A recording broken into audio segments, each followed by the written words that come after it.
Comment écrire un premier jet sans se censurer? Hello ma jolie plume, c'est Vanessa et j'espère que tu vas bien. Beaucoup d'auteurs pensent que le plus difficile, c'est de trouver une idée, mais en réalité, le plus difficile c'est souvent d'écrire le premier jet. Pas parce qu'on ne sait pas quoi raconter, mais parce qu'on se censure tout le temps. On corrige en même temps qu'on écrit. C'est d'ailleurs ma spécialité, même si j'essaie de me corriger, promis. On juge chaque phrase, on supprime, on reformule, on doute, et à la fin, on n'avance plus. Alors aujourd'hui, j'aimerais te montrer comment écrire un premier jet sans te censurer, et pourquoi accepter l'imperfection peut être la clé pour terminer ton roman. Partie 1. Comprendre ce qu'est vraiment un premier jet. Un premier jet n'est pas un brouillon propre. Ce n'est même pas une version publiable. Et elle n'est même pas obligée d'être bonne. C'est une version vivante. Ton premier jet est la matière brute de ton roman.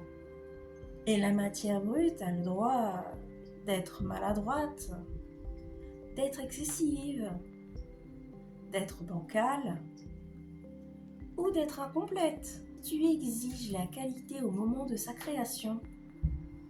Tu bloques le processus. Création et correction ne sont pas le même travail. Partie 2. Pourquoi on se censure? La censure intérieure vient souvent de la peur d'être médiocre, la peur de perdre du temps, la comparaison, ton perfectionnisme ou la peur d'être jugé. Mais surtout, elle vient d'une confusion. On croit que ce qu'on écrit maintenant, c'est notre valeur en tant qu'auteur, alors qu'en réalité, le premier jet est un espace privé. Il n'est pas destiné à être vu. Partie 3. Séparer clairement les deux phases. Il y a deux énergies très différentes. L'énergie créative, libre, intuitive, imparfaite, et l'énergie éditoriale, analytique, structurée, exigeante. Si tu les mélanges, elles s'annulent. Quand tu écris un premier jet, tu dois volontairement désactiver l'éditeur intérieur. Tu auras tout le temps de corriger plus tard. Si jusque-là cette vidéo t'aide, n'hésite pas à lâcher un petit pouce en l'air. Ça m'aide grandement à développer ma chaîne. Partie 4. Autoriser l'imperfection volontaire. Voici une pratique puissante.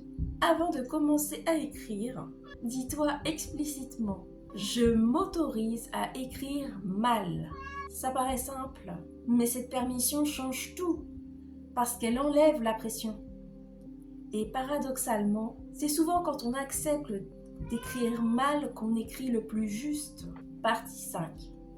Écrire plus vite que la critique intérieure. La censure fonctionne lentement. Elle analyse, elle critique, elle reformule.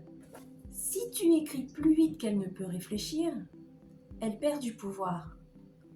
Tu peux écrire au minuteur, te fixer un objectif de mots sans retour en arrière, interdire la touche supprimer pendant un temps donné. L'objectif n'est pas la perfection, c'est l'élan. Partie 6. Accepter les incohérences temporaires. Ton premier jet aura des contradictions, des répétitions, des scènes faibles et des passages flous. C'est normal. Un roman se construit en couches. Le premier jet pose les fondations émotionnelles. Les réécritures sculptent la forme. Ne demande pas à la première couche d'être définitive. Partie 7. Écrire pour découvrir, pas pour prouver. Si tu écris pour prouver que tu en es capable, tu te mets en tension. Si tu écris pour découvrir, tu te crées un espace. Le premier jet, c'est comme un laboratoire, un terrain d'exploration. Il n'a pas besoin d'être impressionnant, il a besoin d'exister. Partie 8. Et si tu bloques malgré tout, si tu te censures encore, pose-toi cette question. Qu'est-ce que j'ai peur de révéler ici?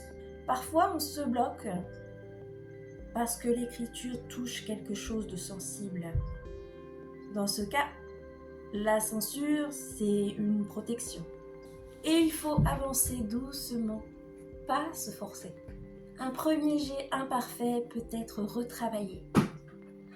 Un roman non écrit ne le peut pas.